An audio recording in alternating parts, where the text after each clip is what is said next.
नमस्कार दोस्तों, स्वागत है आपका हमारे इस नए कहानी के वीडियो में। एक गांव के किनारे पर एक घना जंगल था जिसका नाम भूतिया जंगल था।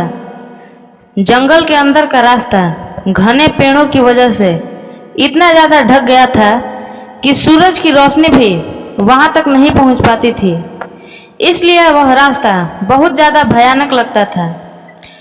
गांव के लोग जंगल की कहानियां सुनकर डर जाते थे, इसलिए वह जंगल की ओर कभी नहीं जाते थे। कहा जाता था कि जंगल में एक बहुत पुरानी और डरावनी हवेली थी जिसमें एक पुजारी की आत्मा रहती थी। पुजारी अपनी मौत से कुछ ही दिन पहले जंगल में स्थित एक मंदिर में आशीर्वाद प्राप्त करने के लिए उस जंगल में गया था और मंदिर पहुंचने में देर हो जाने के कारण वह उसे हवेली में रुक गया था, लेकिन वह वापस नहीं लौटा और उसकी आत्मा वही कैद हो गई। एक दिन गांव में एक साहसी युवक कर्ण आया। उसने गांव वालों से भूतिया जंगल की कहानी सुनी और उसने ठान लिया कि वह इस रहस्य का जांच करेगा। कर्ण ने अपने दो साहसी दोस्तों को इकट्ठा किया और उन सभी ने मिलकर जंगल में प्रवेश किया।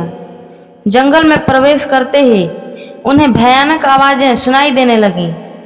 पेड़ों के पत्ते सरसराने लगे और ठंडी हवा उनके खून को जमाने लगी।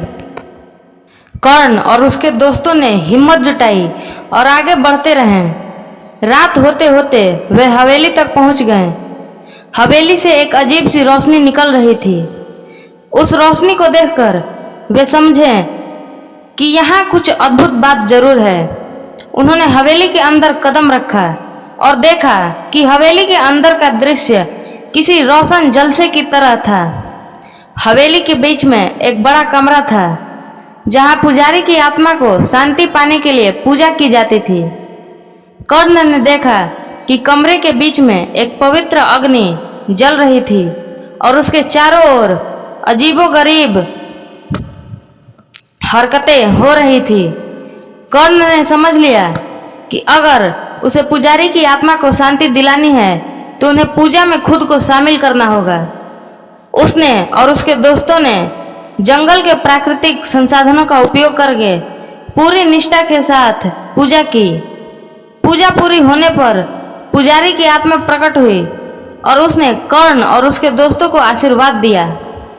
पुजारी की आत्मा मुक्त हुई और जैसे ही वह ऊपर आकाश की ओर बढ़ी, पूरे जंगल में एक अजीब सी शांति छा गई। गांव वाले जब ये दृश्य देखने के लिए जंगल की ओर दौड़े तो वे हैरान रह गए। उन्होंने देखा कि जंगल का अंधेरा कम हो गया था और पत्तियों की सरसराहट मानो किसी सुखद संगीत में बदल गई थी। कर्ण और उसके दोस्तों के साहस और ज्ञान के कारण जंगल अब भूतिया नहीं रहा। लोगों ने उन्हें अपना नायक माना और भूतिया जंगल अब एक पवित्र जंगल के रूप में माना जाने लगा।